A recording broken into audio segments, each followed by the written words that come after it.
All right, everybody, welcome back to the Move podcast, talking about the Vuelta week 2. I know we're a day late, but you know what?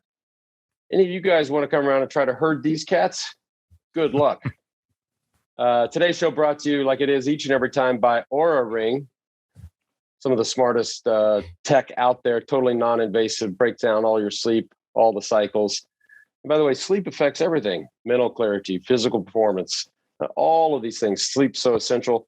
And for all you Kim Kardashian fans out there, yes, if you've been following her Instagram, it's crazy. The Kardashians blowing up the OURA Ring. She's posting her sleep data every day. Like, atta girl. Head on over to OURA Ring. That's OURA ring.com. I'm Lance Armstrong right here in Austin, Texas, my old hometown. JB, he's also in Austin. I'm really not sure why we're not together, but, the Delta variant's rising up. JB's just laying low. The other JB over there in Madrid, he's got some fun stories. He was actually out on the course the other day. And George Hincapie. Nice to see you, George. Nice to see you guys. I did a ride with the two Brazilian ladies, nice ladies at the hotel this morning. And they said, I have a question for you. Why does Lance always call you the diva? I wasn't quite sure how to answer that, but I made some few things up. So what I'm hearing is we delayed this recording so he could get his ride with the Brazilian ladies. Well, we were originally supposed to do it yesterday, if you guys remember, and this ride has been scheduled for a month. So I'm just giving you a hard time.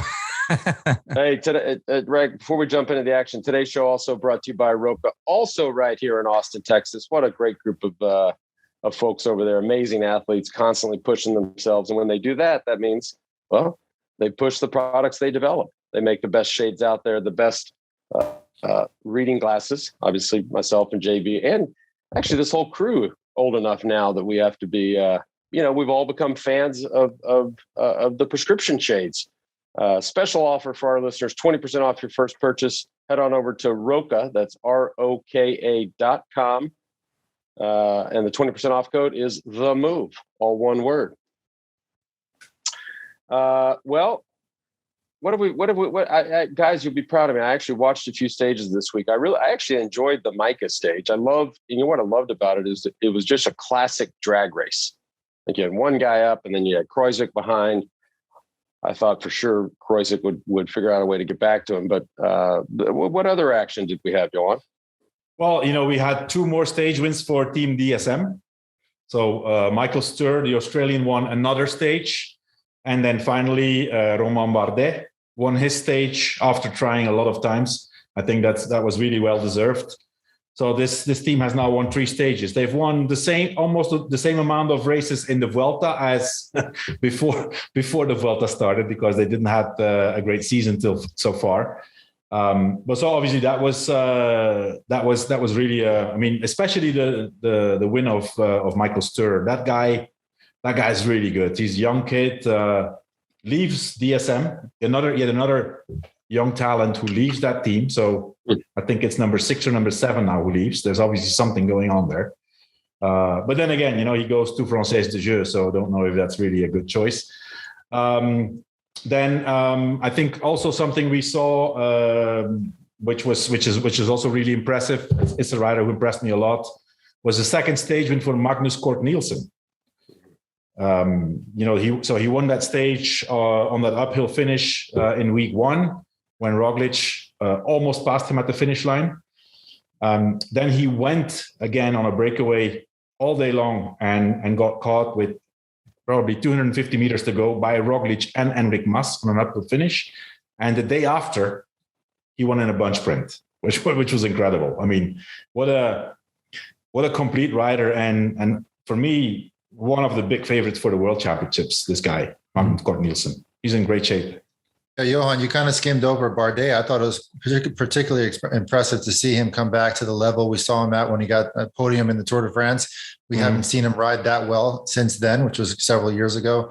And he kind of went to DSM in sort of the opposite way that most riders go there. I mean, they get a lot of these young guys that nobody's ever heard of, sign them for 5-year deals, pay them not that much money, and get huge results. So for him to go there sort of on the backwards way and come back to his highest level after some really tough crashes in the beginning of this Vuelta, I thought it was really great to see. And I think he'll also be perhaps a factor in the World Championships as well. He had a crash. That's true at the beginning. So obviously he lost time and he probably got hurt a little bit. But I don't think George that he's at the level that when he was second and third in the Tour de France. That's not the same Bardet. This is a different Romain Bardet. Probably, I think he feels liberated from this pressure of being the French hope to be podium or eventually to win the Tour. Same thing with Thibaut Pinot. And now he goes in breakaways. And this was an amazing ride of him because he came, he first of all, it took a big effort to get in the breakaway. And then he kind of lost the situation a little bit. There was a guy up front. And finally, he managed to come back. Great performance. He comes off the top 10, 7th place in the Giro, where he also came really close to a stage win. So obviously, his team, they're going to be some kind of happy. I think it's telling for the career and the desire of Romain Bardet that he skipped the Tour de France on purpose and did the Giro and the Vuelta. That basically says, okay, this is a rider who is looking for something else and wants to get away from that pressure of being the French hope to win the Tour. But you're right, Johan. This is a rider who it is a resurrection and psyched for him. But this is a guy who has to essentially just transition his career. He has to be a breakaway specialist, which a lot of times just, you think of Thomas de Hint and these guys that go from kilometer zero. By the way, a breakaway specialist, that game still works in the mountains. So obviously he's still a pure climber. And why not? And as we saw, super impressive.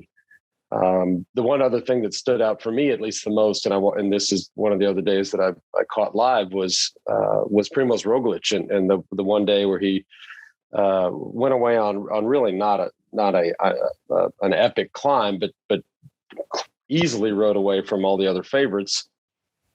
Even then, I'm like, I don't know if this is the best use of my energy. Absolutely. No. And then proceeded, and for those who watched, just ripped downhill and taking all kinds of risks. And then my second thought was, okay, now I really don't understand. And then to hit the deck, I was, and I'm a big fan of this rider. I just thought, what the hell is he doing? Like, what? There's so many hard stages in this final week. You can see that you're clearly stronger than. Why? Why take that risk? And it seems like he's recovered fine from the crash. He obviously got up immediately, but didn't gain any time on his rivals. But not worth the risk. That's the thing that I don't understand, Lance. So if you recall that particular stage, Jumbo-Visma did everything they could to get rid of the jersey. So in that stage, this guy, Christian Odd Eiking, who I think we should talk about, got the jersey. So obviously when you do that with a purpose. You do that with a purpose to preserve your team. Now, the day after, they pulled the last part of the stage, Jumbo-Visma, because they wanted to win that stage. So that's another thing that I don't understand in these modern tactics is that, why would Primož Roglič and Jumbo-Visma do that kind of effort for a stage win? Obviously, there's bonifications, but, he's already sitting, in first position of all the favorites and knows that there's a 34-kilometer time trial in the end. So in my opinion, what I would have done would be, okay, I save everything I can.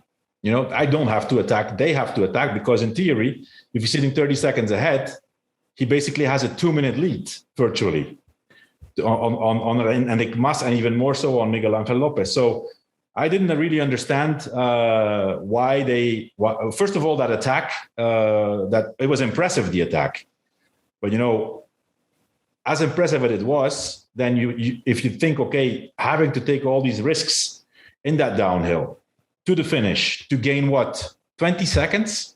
Right, because there was a bit of it wasn't just a downhill to the finish. There was also a flat run in. So you have to imagine that 4 or 5 guys are going to get organized. And even if you had 40 seconds, they're going to bring you back. It's just not, it takes out, and forget the or putting the crash aside for a second, that takes so much energy.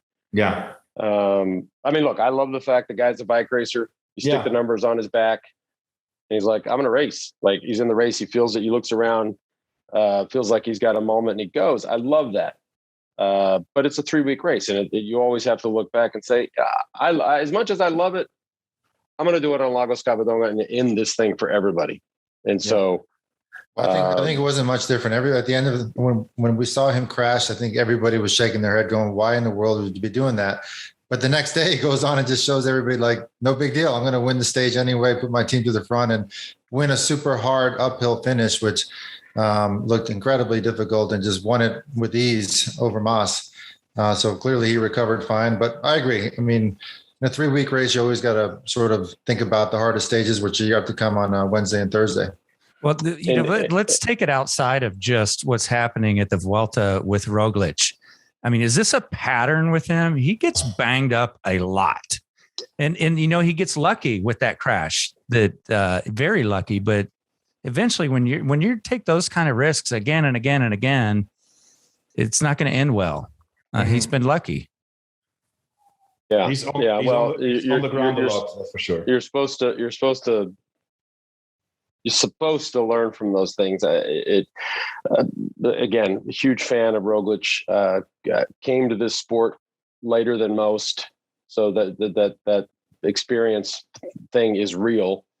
But just gets excited. And look, it seems to have recovered, and certainly seems like he's still the clear favorite. But you look. I mean, some of these crashes, they don't just come out of nowhere, and something really serious can happen. So look, our game was to always, and George can attest to this, because I would always scream at him on the radios when the team was ripping downhill, just slow down. Where are we going? Like, who cares? Slow down. These guys go. Slow. Actually, it was more like slow the fuck down. Like, I was always like, this is not worth, especially if it was raining. I would completely pucker up. In our mind frame, I know you would always yell at us, but in our mind frame, we'd be like, we've been at the front the whole day, working our ass off. It's time to have a little fun here and make some people behind us. That's the only thing we were thinking. We weren't thinking, oh, Lance is not going to want to go that fast. But like, let's make some people suffer and have fun on this downhill, because it's a lot easier, obviously, if you're leading the descent. So that's what we were thinking. Okay, so wait a minute. Now I'm really confused. So it's okay to make people suffer on the downhill, but not okay to make them suffer on the uphill? Correct. I knew that was coming. I mean, is this like hang on. This feels like selective empathy, selective compassion. No, we can make them suffer on the downhill. That's totally cool. They might crash and hurt themselves, but this is fun. And now we have our new t-shirt, Vuelta t-shirt. If we prove that we're the strongest on the uphills and we make everybody suffer, and they are going to get mad at us, that's not okay. I think I got it. I'm not. I want to sit with that for a day or two. But anyways, we digress. We should talk about the leader, because this kid is riding good. I just have a funny story, because as we all know, and certainly this crew can attest probably better than anybody, these cycling websites they're just hard to read, and they're snarky, and they take sides, and they're just little crybabies. But when this kid first took the jersey, it said, "Odd Christian Eiking takes the red jersey." And I said, okay, that feels a little low. I mean, do you have to call him? I mean, his mom might not think he's odd. His friends may not. I literally read the headline. I was like, okay, that's kind of a douche thing to say. They just called him odd, even if he had a mohawk and piercings and tattoo. And then I started reading. I was like, oh, his name is odd. Yeah, great rider. I mean, we're all talking about Roglič and Enric Mas and Superman Lopez, but for the moment he's still there. Obviously, exactly. If he has hung on until now, and he has climbing qualities, he himself keeps downplaying it and saying, it would be a big surprise if I can hold on to it, after tomorrow in Lagos, and even more on the next stage. But for the moment, man, he's still in the lead, and they have to go get that jersey. Here you have a small team this for them is a obviously this makes a season for them. They're going to do everything they can, and you get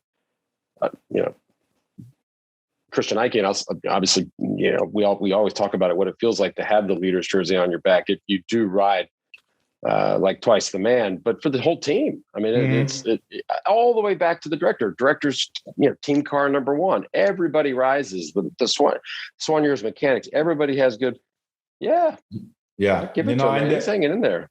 They've been doing a good job, the team Intermarché, because everybody thought, they don't have the riders, but they are. I mean, when I went to see the Vuelta with my son 2 days ago, and I was in the middle of a first category climb, and first there was Majka who passed, and then Kruijswijk, and then the peloton. I mean, 35 riders, and there was 3 or 4 riders of his team pulling. I mean, that's not what they're used to do. So they really have transcended and risen up to the job, which is incredible. So you also, the one thing that's possible also, we often see that is a guy who hangs on several stages on the jersey, that once he cracks big time. Right. That also sometimes happens. And these stages are. And by the way, that's okay. Yeah, because nobody expected him to be in this position. Certainly his team didn't expect.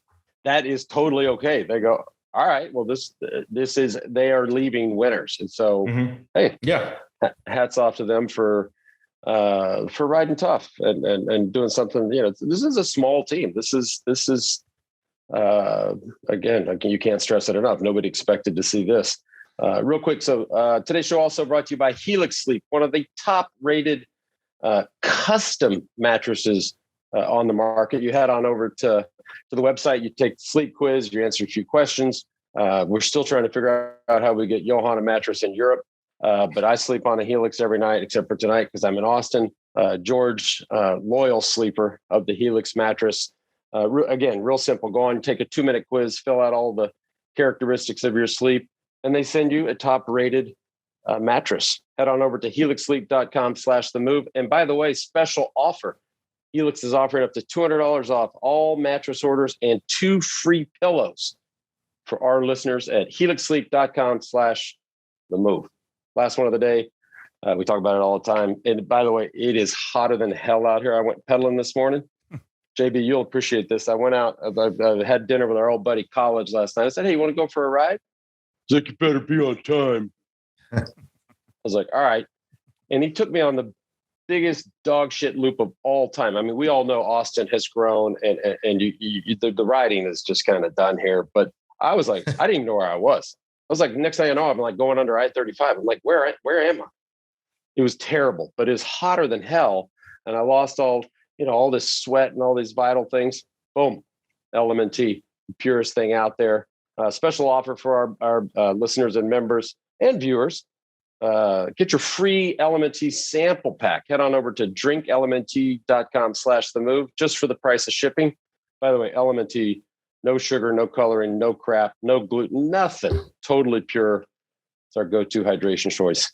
drinklmnt.com/TheMove. Hey, one of the things I wanted to ask you guys about that was going through my head, and on the heels of talking about Intermarché being in red, a smaller team,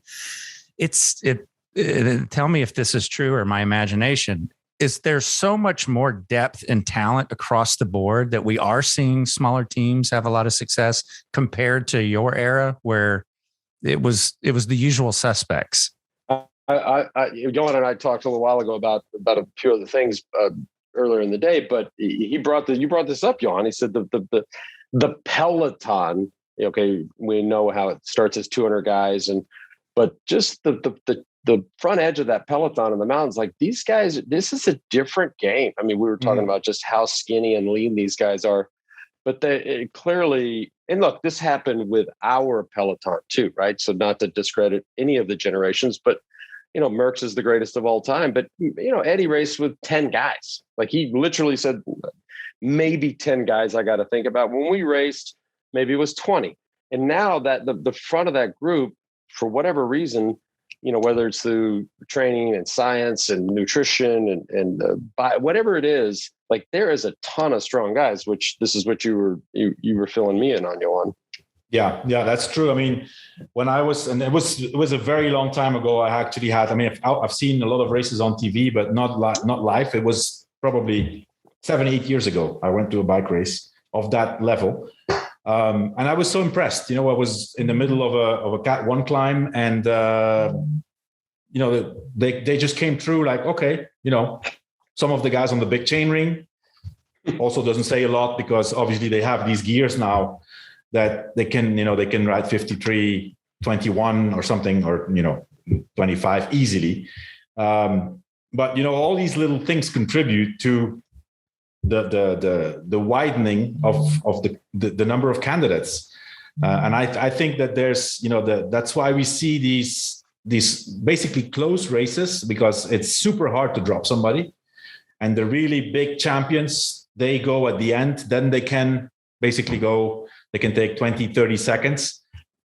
I don't even tomorrow and the day after, I don't expect like huge attacks. Those are arguably the two toughest mountains in the Tour of Spain, the Lagos de Covadonga and Gamoniteiro, which is a new climb, never seen, super hard apparently. But I don't expect attacks from far away, because the speed is so high that everybody. I was watching the Tour de l'Avenir the other day, and the last stage was super hard. And a guy was up front, a Spanish young guy, and the guy who's in the lead is a Norwegian rider.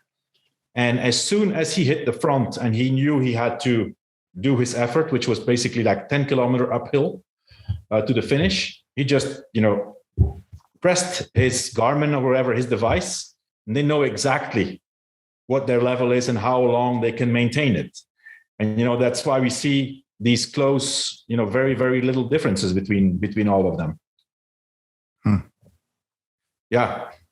Well, I think it's another thing we have to spend some time on. And this is where George proved to be right. I think the rest of us felt like Jakobsen would still be pretty rattled for the rest of his career after the worst crash we've all seen in the sprint in our lifetime.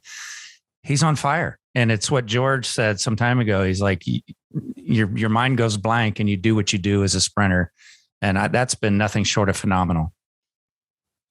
Yeah, he's pretty much walking away with the green jersey. You saw it today. He's just winning with ease almost. So I think he's even better than his level before the crash now. And, the team's got to be really excited for him. His family's got to be excited. And we're going to see a lot more of him to come in the future. And when he's off it, his lead out man can win. Right? That's right. There's no question. If anybody that had concerns that he was going to hit the brakes, I think we can stop thinking about that. Mm-hmm. I mean, he's back. Fourth stage win for the Deceuninck-Quickstep in this Vuelta out of 16, so that's not bad. Victory number 54 of the season. They're like leading with 20 victories more than number 2. That's what I was going to ask. And who would be number 2? Jumbo or? I think it's either UAE or who's up there also is Alpecin. I don't know exactly how many, but they won a lot of races also. Alpecin Phoenix, they're not a World Tour team, but they obviously have the level of a World Tour team. But I think it's UAE who's in second place. I think. I think I was just going to touch on Lagos de Covadonga because unless you're going to correct me, which you might do, Johan, but I don't recall ever. Have I done it? I don't think so. No, it's. I don't know. I don't know. I don't think so, but it's brutal, and this is and these are also not short stages, 185K. And you have this new climb that just looks just. They do twice the new climb, twice the same one. But also, Lance, I remember Lagos de Covadonga very well. I mean, the first year I was on a Spanish team, the Vuelta was still in April and May. We had the stage of Lagos de Covadonga. I had never done it. Back then we didn't do recon. So we were watching some videos, and I remember we had 39.25, which was okay. We never used the 25 other than that, and that's the big difference. If you see, this also, in my opinion, explains a lot why cyclists can keep their level for a longer time, because the difference in muscular fatigue with the possibilities they have now in terms of gears, they're right 36, 30, 34 chainring with a 30 in the back, or so. You can go until a 34 in the back. So obviously, for the bunch of the group, the majority of the group who go in the gruppetto, these guys, and that's something I saw also when I went there on the spot. The gruppetto was, I expected to have to wait for 30 minutes, 35 minutes until the gruppetto came. And between 10 and 15 minutes, they were all passed, and they already had a first and a second category climb and a third category climb. And this was on the middle of another first category climb. And the guys were, I'm without disrespect, but they looked okay. I didn't see anybody like struggling and fighting to remain in the gruppetto. And I think, all these little things, but especially the gearing. The gearing is, in my opinion, is a big change that you can save your legs whenever you want. Yeah, and we used to get yelled at by Julian and the guys when we wanted a 25 for Flanders for the Muur. Yeah, for the Muur. I know. Yeah, I remember when my second year professional was my first big going to the international races. So I did the Tour of Switzerland on a small Belgian team, and we had a mountain stage. And I remember the name, the Nuffenen Pass, which is a long climb. And I asked for a 25, right? And my sport director, who was this guy won the Tour of Spain, was the world hour record, colleague of Eddie Merckx, blah, blah, blah, third in the Tour de France. And he asked me if I thought I was going to a mountain bike race, because I was asking for 25, And now it's standard. Basically, it's 11:28 or 11:30, 11 to 30 that they all have on their bike. So it makes things a lot, not going to say easier, but it's more comfortable. Well, these are all shifts that sport has taken, which frankly I think is good. Whether it's great, just allowing just using whatever gearing you want to use, or whether it's essentially skin suits on road stages. This stuff never would have happened in our day. Mm-hmm. But when we were talking, Johan, earlier, you actually, and this is a real shift. You said something. You said, in the vein of talking about just how high performing the peloton by and large is. You said that these days, like in our day, the director was sort of the end all be all, obviously the most influential person in the team, the most important person on the team. Your impression is that the trainers, the coaches, the sports scientists are now the most important people on the team, because they are the ones who know exactly what can happen. Forget that, obviously, got to have tactics, but these guys, and to your point of the riders just staring at their computers and knowing exactly what they can do for X amount of time at X amount of watts. Yeah. The power, sort of the balance of power has shifted from the guy driving the car to the guy doing the training. Exactly. So for example, a little example, I know from a source that, for example, Jasper Philipsen, he won 2 stages in week 1. He abandoned. The reason why he abandoned, because his trainer said that his power was going down and it was better for him to go home, which I find that questionable, a decision like that. But it's true. It's true that, from what I hear, selections are made based on numbers, the way they perform in training. They test every 2 weeks, every 3 weeks, they base their selections based on that. And I think it also explains in big part, for example, if I look at the teams now, most of the time, I don't know who the director is in that race.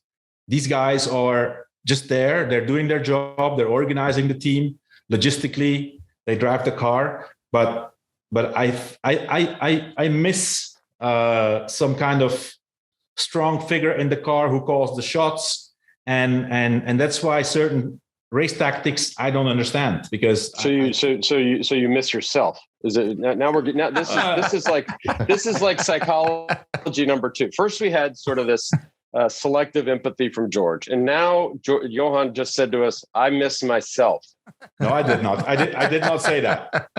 I did not say that. But I do think though that there's, every ship needs a strong captain, and I think that there's too many captains on the ships right now, and that certain that's why, for example, at Jumbo-Visma, there's a few things that I've seen, and maybe Roglič is going to win the Vuelta, and maybe he's going to be super strong and win the last time trial, win by whatever, 2.5, 3 minutes. I don't know. But as of today, I think they've made some mistakes, which in my opinion is too much based on numbers and also based on what the rider feels at that very moment without thinking about within 3 days or within 4 days. It's easy. I mean, it needs to be a combination of all, but somebody needs to call the shots, the final decisions. And I've seen some things with that team and also with Ineos. I mean, Ineos, like Johan, you would have never let one of our main lieutenants hang out in the front for second place for several kilometers with such a hard week to come. Like you would have been like, dude, you need to stop right now and wait for the group and chill. Yeah.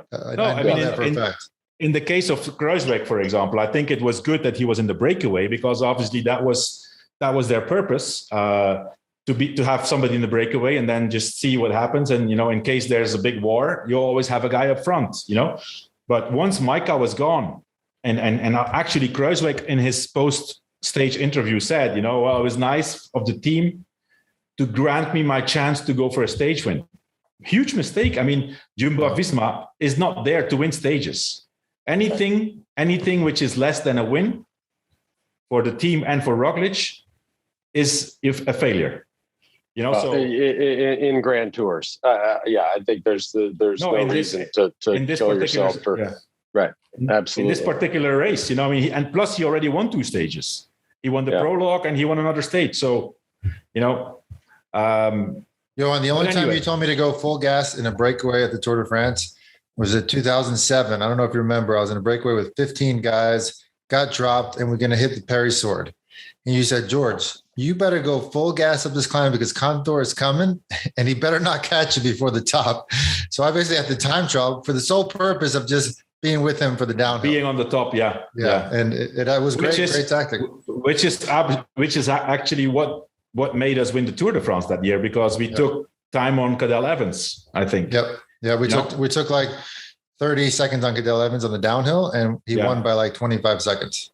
Yeah. Well, what? I had it all figured out, George. I calculated. While we're talking captains and tactics, we haven't even mentioned yet Enric Mas and Miguel Angel Lopez. I mean, Mas is a better time trialer. Put all their energy into that. Are they making tactical mistakes, or is they just being outridden? I don't think they're making tactical mistakes. They cannot ride tactically because they're down to 6 riders. First of all, they lost Valverde, they lost another guy. And the other guys that they have, they really can't use them tactically, because even if they go in breakaways, there's always going to be better climbers there. I think Enric Mas and Miguel Angel, they only have one option to win this Vuelta. They have to, wait for the last climb and hope that Roglič has a bad moment. Other than that, they can't win. I agree with that. It may happen. And by the way, both of those things can happen. Like that. Yeah. That's not unrealistic. Like the, and then if that does happen, then you do have to go back and look at these moments, which we talked about at the top of the show. Like, why? So let's not get ahead of ourselves. These are hard days. He looks great. Yeah. But like you mentioned, Johan, in La Movida, we've never seen Mas riding so well, and perhaps that's true. These super steep climbs may be a bit better for him because he's just such a lean guy and he's built for those really steep climbs. So I think it's just going to be a really interesting couple of days coming up. if I would be Roglič, I would not be confident and like 100% confident, because Mas looks really strong, and you know you clearly see that Roglič has made certain efforts on purpose to get a little gap and get a little bit of bonification, because from what I have heard, and you know, he is actually a bit worried about fading in the last week. I think, in my opinion, it's a mental thing, because you know he's strong and he's, in my opinion, he's the best. But you know, it has happened every single time in a big tour. You know, in the last year in the Vuelta, he was weaker. He lost time on the Angliru, and you know, he lost time on the last mountain stage. He lost the Tour de France in the last week, and the last day actually lost. So I've heard that it's in his mind, and that's actually why he's trying to get time, which in my opinion is a mistake, because if you are worried about that, then I try to save as much as I can. Well, and just hang on. It's a mistake, and the Vuelta always does this. The Tour, you know, maybe they've started to do more of it in recent history, but yeah, if you know you have these two sort of iconic and epic days, I would be saving everything. Yeah, especially knowing that there's a 34-kilometer time trial on the last day. He's sitting in a great spot now, so there's no need to take risks, not knowing what the benefit is going to be of maybe, you know, a huge effort. Okay, well, you know what? We shall see. This is when it gets exciting. George, this is required homework. You have to start these epic days. We need you to watch. Yeah. Just tell the Brazilian hotties that you got. You can't. You know, you have work to do. This is the job. I'll be watching. Especially George. I've already said it in the beginning. I know what you're going to say. You have to come on La Movida before the end of this Vuelta. I've asked the question. In the other show we have with Victor Hugo Peña and Mario Sabato. Today, actually, I recommend again, because we have a special guest on the show, ex-director Javier Minguez, you know, who was a specialist of Spanish racing and especially the Vuelta. So it was really, really good show. And I've asked the audience to give suggestions on who they want as a guest in the future, and your name has come up a lot. So the future, like is in 2022, or like future as in like the people have spoken on this. This is Jan, you know George well enough to know that's just tell him those things. Like, tell him, if you say everybody wants you on the show, that will get. Don't say all the other crap you said before. Just say, hey man, everybody wants you on. That will get him there quicker than anything else. Yeah. So, all right, everybody.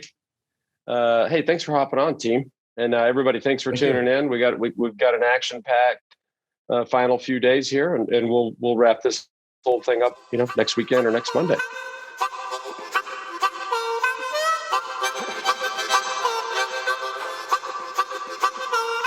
Yeah.